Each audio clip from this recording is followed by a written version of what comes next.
Hello, thanks for joining us. We will be providing 27 things to know about email and SMS delivery.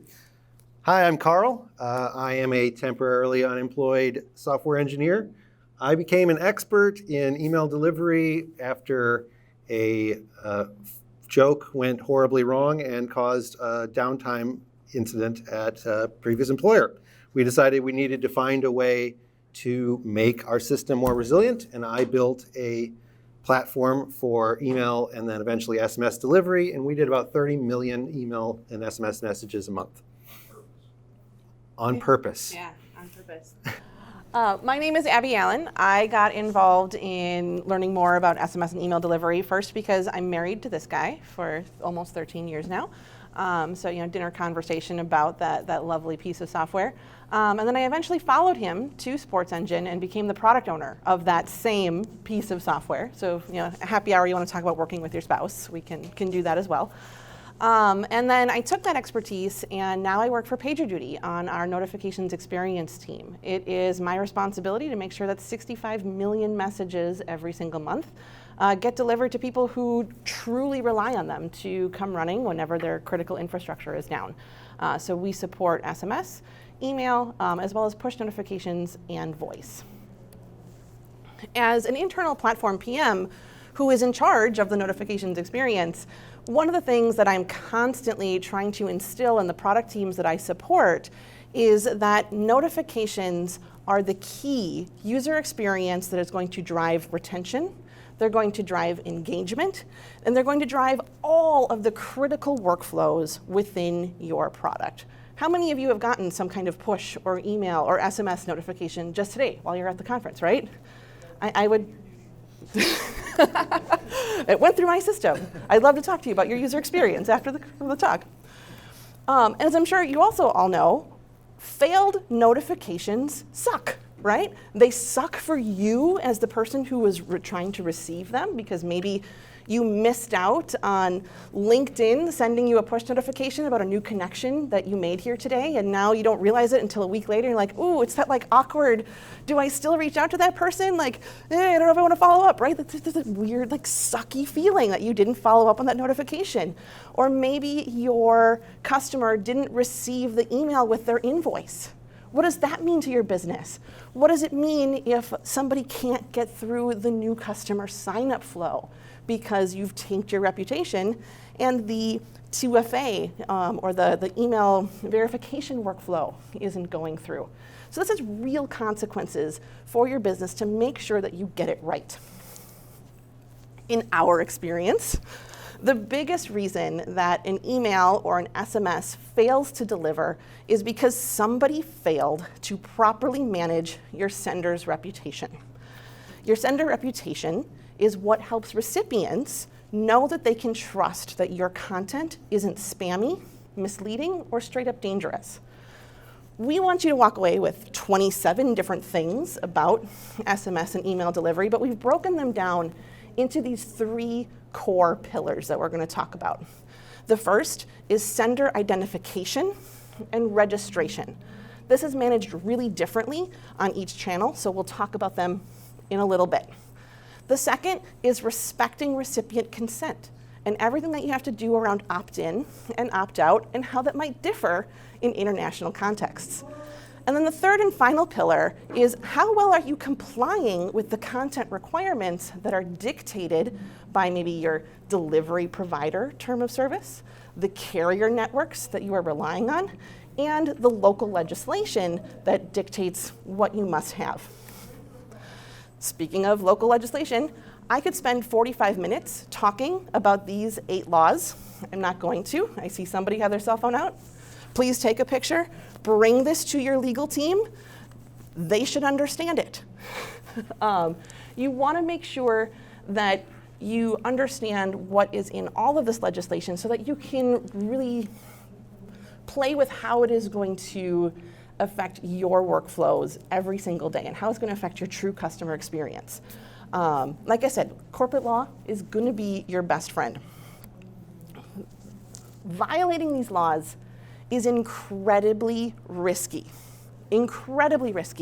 So the main law here in the United States that governs email is called CAN-SPAM. CAN-SPAM is one of the laxest laws around the world.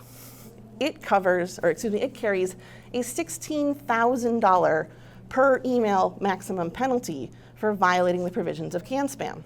If you send a marketing email to 10,000 recipients, you've just opened up yourself and your company to $1.6 million of legal risk. Think about that. Every email you send, if you are not following laws, especially if it's something in bulk, is a huge amount of risk to your business. If you are sending to anybody in Europe, that risk is even higher. GDPR has fines of up to 4% of your total global revenue. What would that do to your business if overnight you had to pay a fine of that size? When we think about these cross-platform international regulations, there are 4 things that I want you to remember that are pretty universal across all of these different laws. The first is that what laws you have to follow are not dictated by where your company is. They're dictated by where your users reside. So if you want to go after users in France, you damn well better believe GDPR applies, even if you are here in Minnesota. It is going to be critical to you to get it right. The second, slightly more nuanced, is that if your message has to flow through the data networks of another country, even if your user doesn't live there, maybe they're just visiting France, you will still have to abide by French laws or your content may get blocked. Another universal aspect of all of these laws is that they really care about protecting kids. So make sure that you understand the age of your users and you respect their data appropriately. And then finally, commercial or marketing content, whether it's email or SMS, is treated very, very differently than transactional email and SMS that might help a user along their journey. And Carl is going to tell us a little bit more about that. So one of the biggest things about CAN-SPAM and many of these other guidelines laws is that they typically divide email and SMS into 2 different types of communications, commercial and transactional. And the way that those are treated is very different. I'll have some examples of those later on, but one of the biggest things is that in almost all of these situations, commercial is treated much more aggressively in its restrictions than transactional. Transactional has an agreement on that communication beforehand. You're always part of terms of service that gives you permission to send things to people. But it is important to also remember that if a message contains commercial content, even if it's transactional, throwing a little bit of information about other marketing opportunities in your invoices, those can still be considered commercial content and should be treated in the same way as if they weren't transactional, even if the core purpose of the original message was transactional. Where are we at? Risky categories. Email and SMS carriers are going to scan your content and make decisions about the quality of that content based on filtering algorithms. These algorithms look for especially risky categories, like all of these ones here. If you're looking to send messages about these, even if customers have opted into your business, they may still have lower delivery rates, get blocked internally by spam tools, and that's at the email side. At the SMS side, many of these restrictions are concrete no-nos. There's no exceptions. You cannot send those types of communications at all. So understanding the local guidelines and laws on what types of content you may be forbidden to send is also important if you want to make sure that your content isn't getting blocked or you're not being potentially fined. All right, it's time to check out email. Do we have Homestar Runner? No one Homestar. Strong bed. Okay, at least we have one. Okay. We'll enjoy our All right. When you send email, your reputation is identified by 3 core factors: the from address that you're sending from, the domain of that from address, and the IP address of the actual server that is sending that email. Each of those has their own reputation, and a bad reputation at one level affects everything up the chain. You ruin the reputation of your email server, it may fail to send email on every address and every domain. ruin the reputation of your domain, your email may fail in its entirety. That can be really critical if you break the reputation of your entire company's email and now personal communications stop working. So being thoughtful about making sure that you manage your reputation at these levels and break down to keep those reputations independent can make a big difference in your deliverability. So I had another point. The way we identify the actual integrity of your reputation is done through a series of DNS records.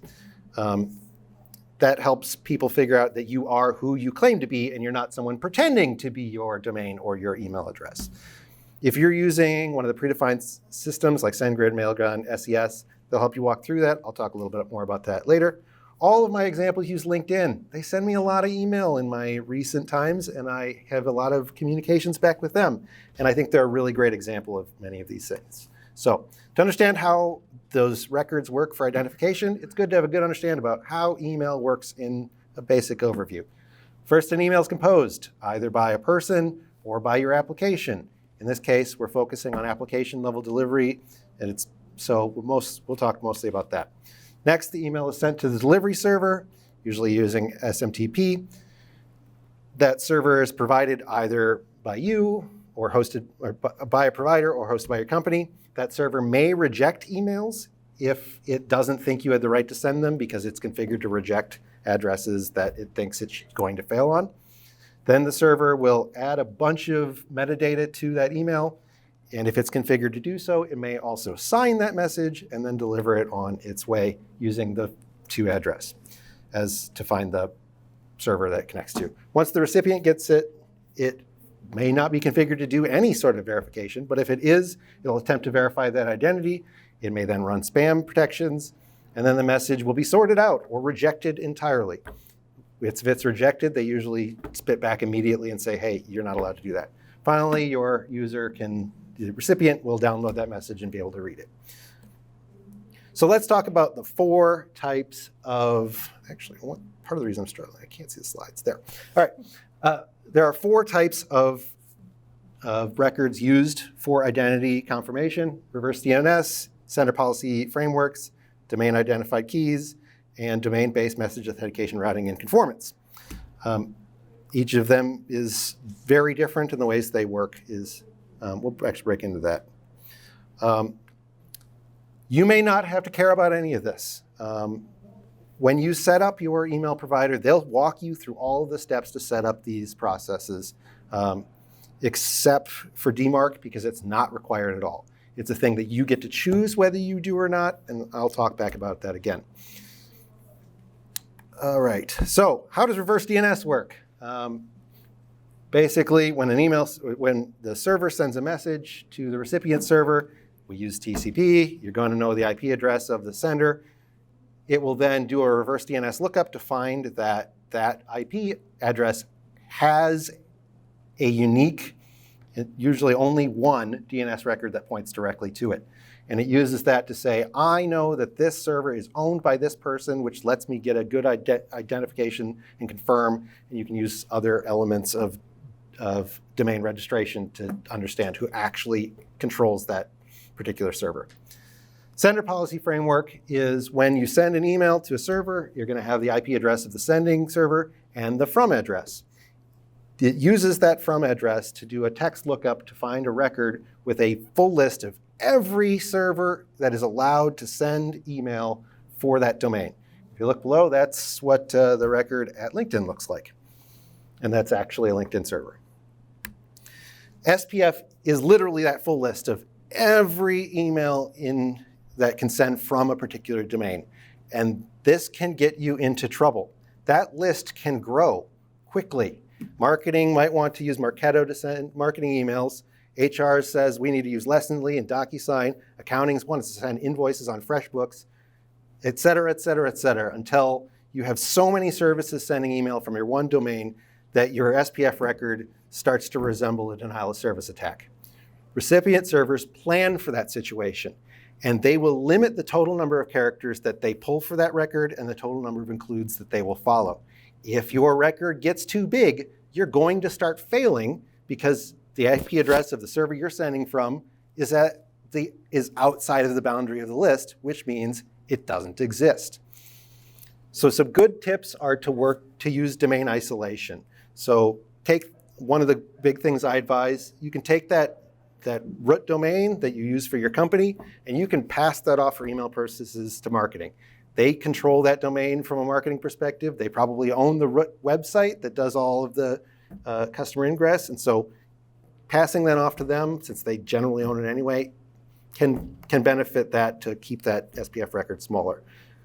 One of the other things you can do is subdomain out what is used for email, or use that domain exclusively for email for your employees.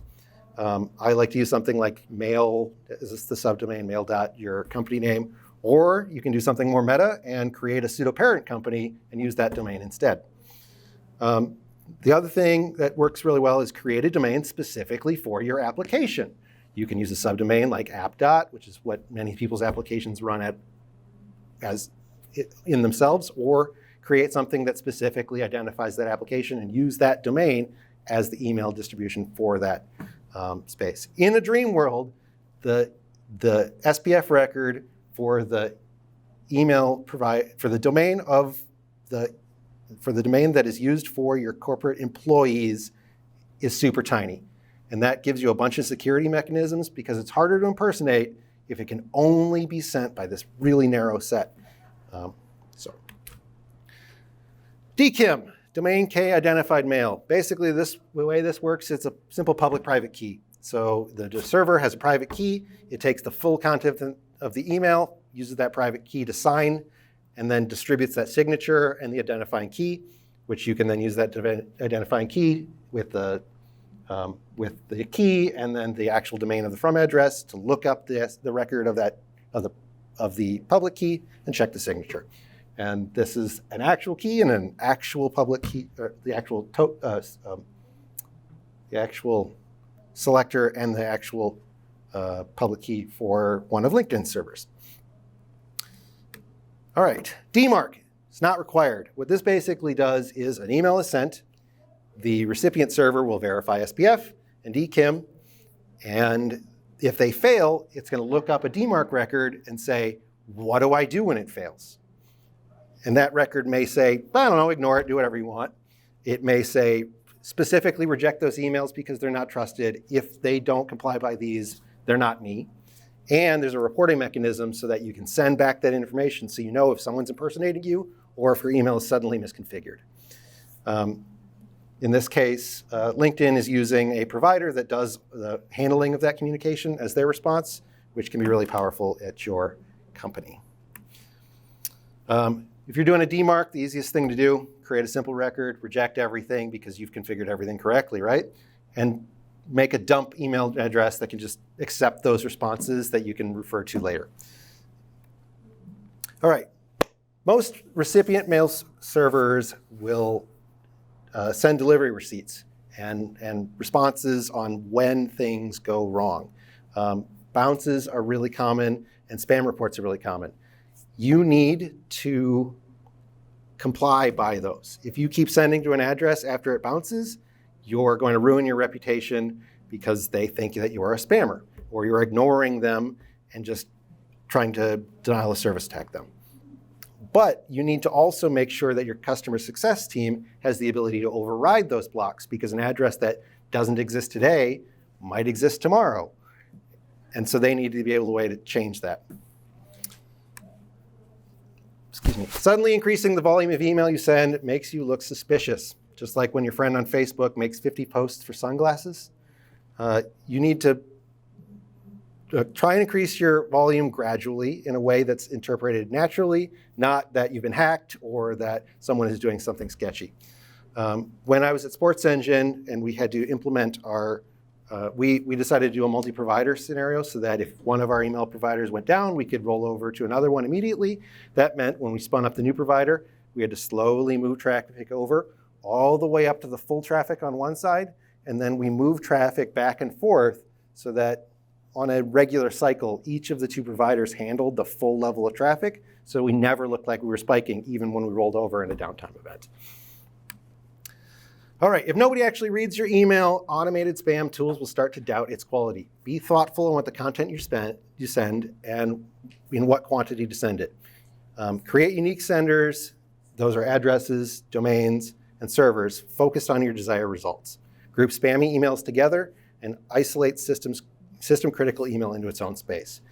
This is a great example of stuff that LinkedIn does. That's the full list of every email address that LinkedIn has automated send me.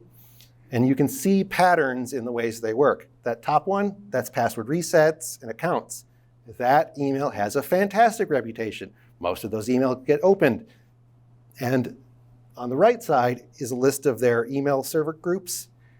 They're also organized in priority so that security gets sent by A and the spammy ones get sent by D. So the reputation of A is, again, phenomenal. They don't want to send anything that's going to cause damage to their email reputation with that one because system critical events go through that. And they don't care as much about ruining the reputation of the bottom ones because, well, it's a spammy service on those particular notifications. Know and follow your laws. I think this is an important thing to think about. Marketing teams can and should use tools that can help automate some of these types of things, putting in that correct information, and many of those marketing tools want you to comply. And it can sometimes be tricky to tell the difference between commercial and transactional content. When in doubt, treat everything like it's commercial. If a message contains any commercial content, I've said this before, it needs to follow the relevant legislation. One of the easiest things you can do is one of the things that LinkedIn does. They put the required canned spam notifications on the bottom of every email, regardless. Set a global template for your email, just put that stuff on there. Then you don't have to worry about. Lastly, there's some secret sauce in there that nobody wants to tell you how it works. Spam blocking. Email servers will say, hey, I don't trust your content for some reason, and they'll never tell you why they block it, never tell you why it got sent. And each individual email provider, well, not provider, I guess service provider as in recipients, has their own different algorithm, and they're very different. It's kept opaque intentionally so that spammers can't find a way to work around it. A great example, I get emails with job postings all the time. I regularly complain about recruiters who are too vague about the company that they're recruiting for. If this recruiter had not specifically talked about a little bit more of the nature of the company, it might have gotten through, might have helped their reputation. It can be hard for people to know little details about those algorithms, and content that seems like it's the same as everything else still gets flagged. I'll hand it over, but a general summary of all the different points I covered. Yeah, snap a picture if you want to follow up. All right, I'll give everybody a minute. The last couple. That went really long. All right, everybody's got a picture who wanted one? So you can take it with you? Wonderful. Time to talk SMS. At some point in your career, you may be in a room of people, one of which who is a decision maker. And that decision maker will say, hey, I think we should add SMS to our application. And the people around you in that room, or maybe you've already been in this room, will look around and say, yeah, that seems like a good idea. I use SMS and you use SMS. Let's add SMS. This is what you should say. You all might think that I'm joking, that you should ask these people what is wrong with you. And you might have thought that you were coming to a talk about making SMS easier. I'm actually going to try and convince you to never implement SMS internationally because it's really, really hard.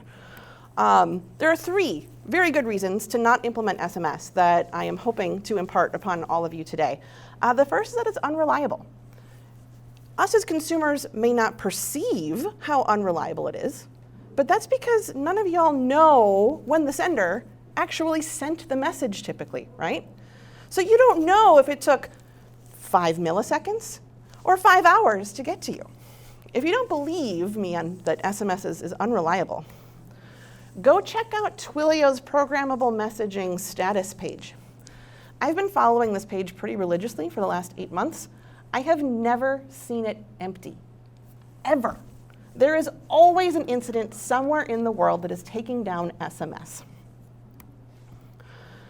my suggestion for all of you who may be considering SMS or may be forced to use SMS for some critical piece of your business is make sure that you have a backup provider.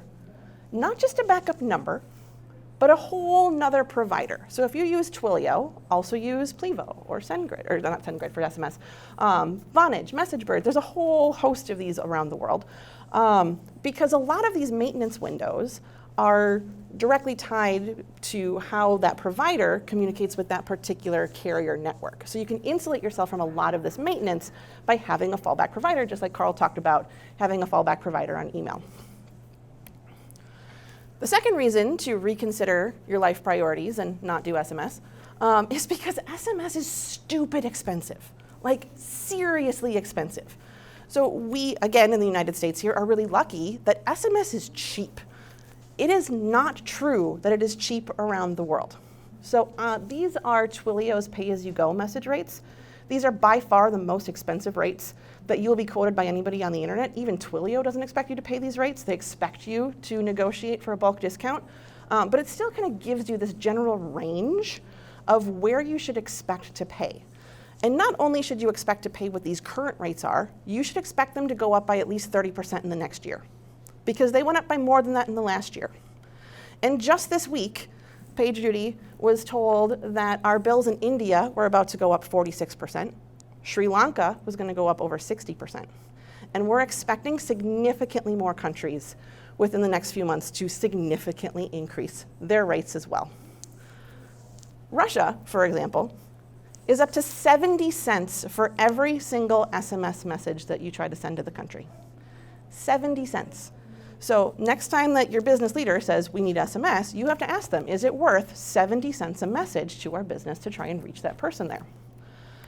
The other fun thing about Russia and many other countries is that they are susceptible to toll fraud. Toll fraud occurs in countries where they have unregulated cell networks, like Kenya or Latvia.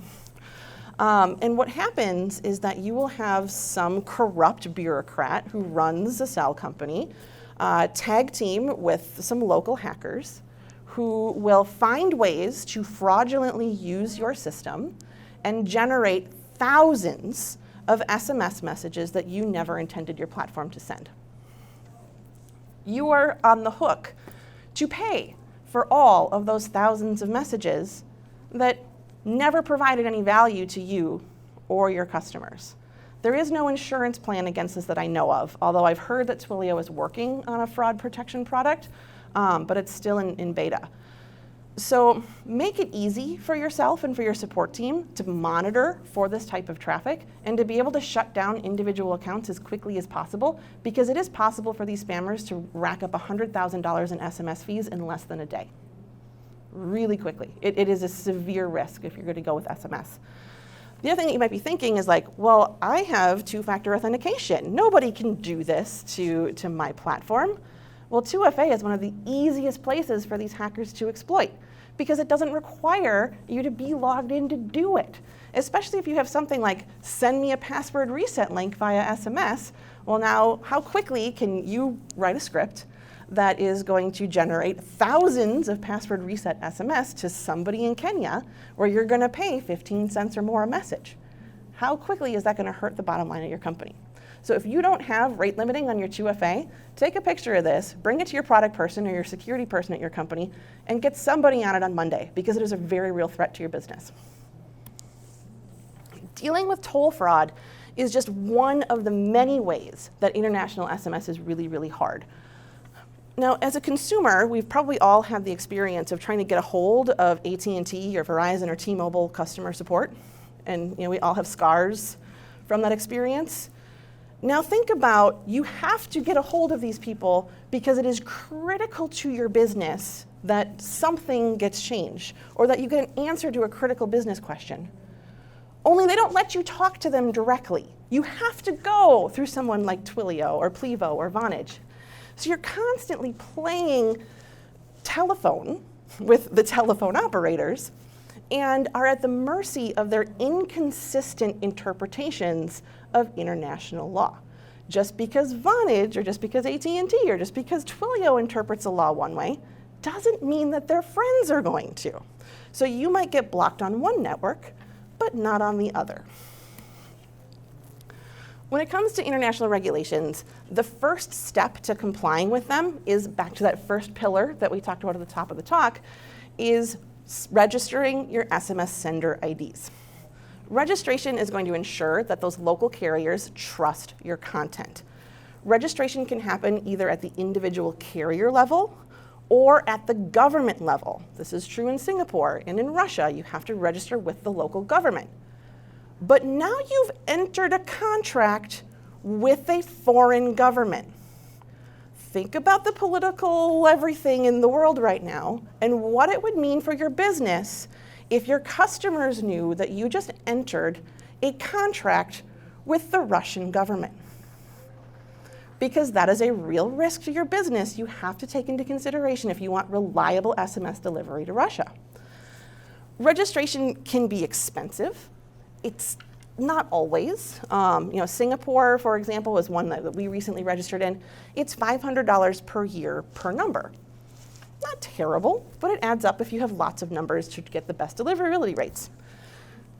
Registration requires a ton of paperwork, and this is paperwork that you as an engineer or as a product person probably don't have ready access to. So it's a lot of jumping through hoops to figure out who in the company is actually authorized to sign these documents. Because again, they're legal contracts, and you need to provide proof of your business being a registered and representable entity. You have to prove that you own your brand or your trademark. Sometimes, and it's not as rare as you'd think, you have to provide documents like copies of the passports of your C-suite. Almost universally, when you have to register your sender IDs, they're going to ask for content templates. Content templates tell the carrier what to expect from the traffic that you're about to send on their network. If you send content that doesn't abide by the content templates that you promised, it's called snowshoeing. And snowshoeing can and will result in your content getting blocked. Grab me a beer and I'll tell you about some more of these instances. They're fun to deal with. The best thing you can do is to, one, abide by your templates. And if you are going to bring a new SMS use case on board, make sure that you go and update the registration you have with every single country you're going to send that to. It's a lot of paperwork and a lot of work. Make sure you have enough lead time built into your product lifecycle to account for all that paperwork. The other thing that your lovely decision maker might ask you to do is say, well, we've got this platform and it allows people to talk to each other.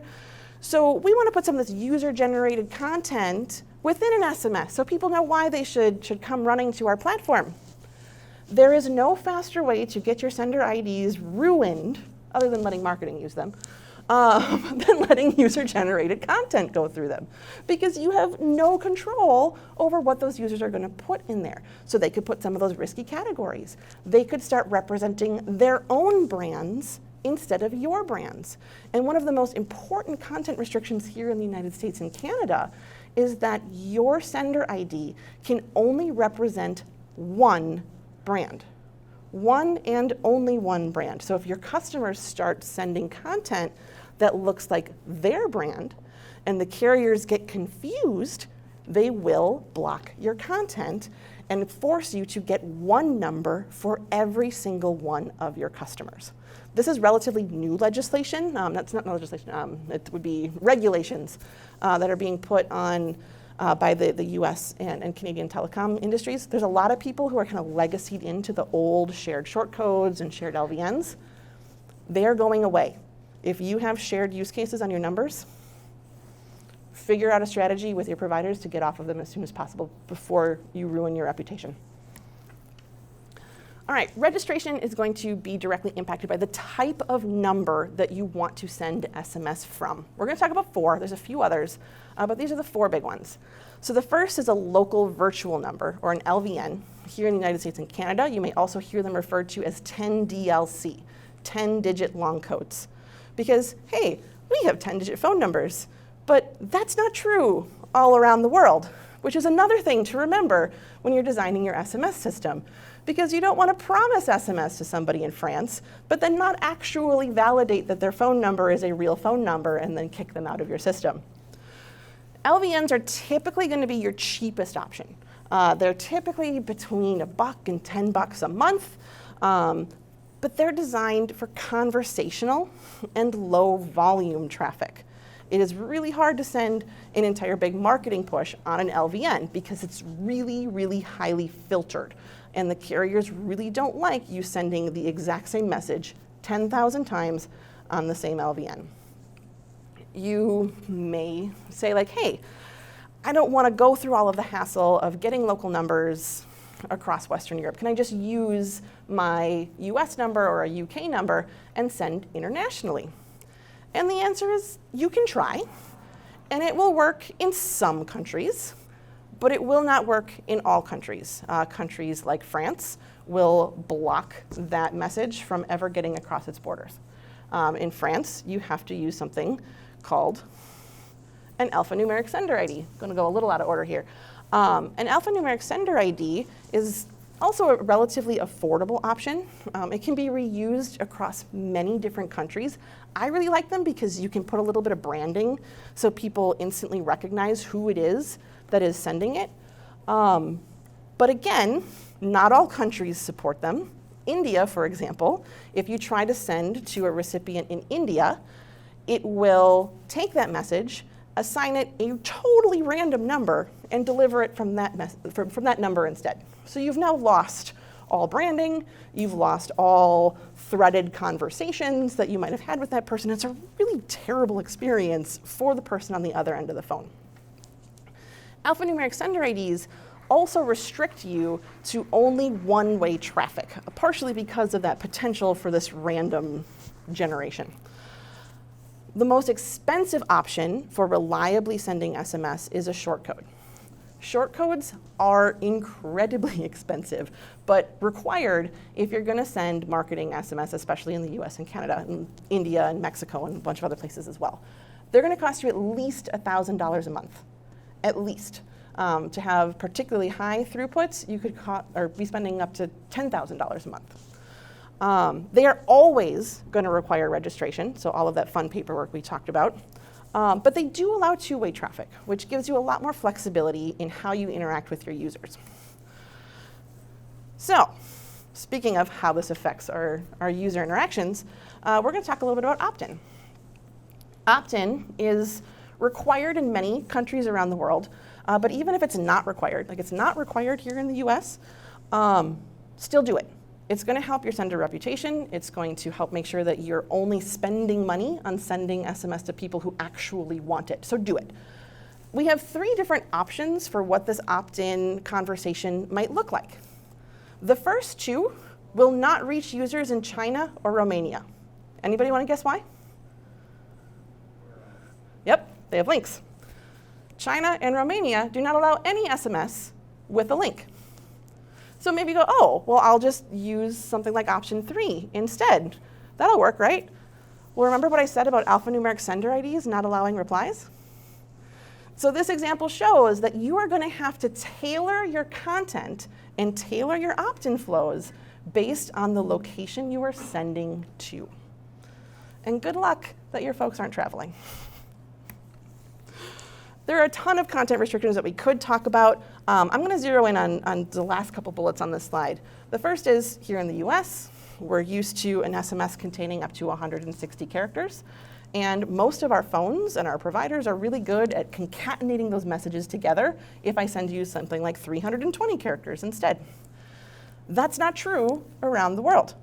In some countries, an SMS is only 140 characters. And in some networks, they don't have the ability to do that concatenation. So if you're going to send a link in a country that supports it, if that link is going to cross that 140 or 160 character boundary, it will likely break and not work. So put your links in the first 140 characters. There's also restrictions around when you can send SMS to different people around the world. Both France and Brazil have laws against sending marketing SMS after 8 or 9 p.m. So all of you engineers who know that time zones are hard, now manage time zones and content restrictions. It's ugly. Once you get people opted in, you also legally have to provide them an easy way to opt out. And this is true in the United States as well. Even though we don't require opt-in, we do require opt-out. So this is, again, a common way that you might say, here's the instructions for how to opt out. You should also include them in things like your terms and conditions or privacy policy or those other documents that every company needs to have. In most jurisdictions, you can send these instructions once and only once. But in places like Australia and the Philippines, you actually have to send a monthly reminder to people so that they stay on top of and they know at any given time what they have to do to stop your content. Users should also be able to always opt out using required keywords. So these are the required keywords for the US and Canada. And Canada is really interesting because there's 2 national languages. There's English and French. So you have to support not just stop, but arrête, and not just help, but aid. And if you are going to receive that keyword in French, Canadian law requires that you respond back in French. Even if all the rest of your content is in English, you have to respond on these keywords back in French. So I threw just a ton of content. I could have spent probably another 45 minutes talking about the nuances of SMS. But again, we've put a great big summary slide for anybody who wants to snap some photos. Not seeing too many signs out, so we'll just do a quick recap of what have we learned, Carl? Did we get to our 27 things? Well, let's count them up. Well, we started with these 3 pillars of reputation management, right? The sender identification and registration, respecting recipient consent and making sure that we're opting in and opting out and having opt-in and opt-out links in our emails and our SMS, as well as respecting content requirements and global content restrictions. Talked about the 2 types of message content, your marketing and your transactional. Covered the 3 factors that are part of email reputation, 4 types of identity management in email, and 6 little tips on how to improve your email delivery. Yep. We talked about those 4 nearly universal regulations to follow. We also talked about 3 very good reasons to not implement SMS. We talked about those 4 different types of SMS numbers and then 7 tips for successful SMS delivery. But when I add that up, I mean, I'm getting like 35 or 36 things here. We only committed to 80% delivery, so we're fine. So we're successful? I think we made it. All right. Awesome. Well, thank you all so much for sitting with us for the last 45 minutes. You can find Carl on GitHub or LinkedIn or find us at Happy Hour. I have a Medium blog that I occasionally post some interesting things on that I'd love if you could find me and follow me there. Yeah, thanks again, and we'll see you at Happy Hour.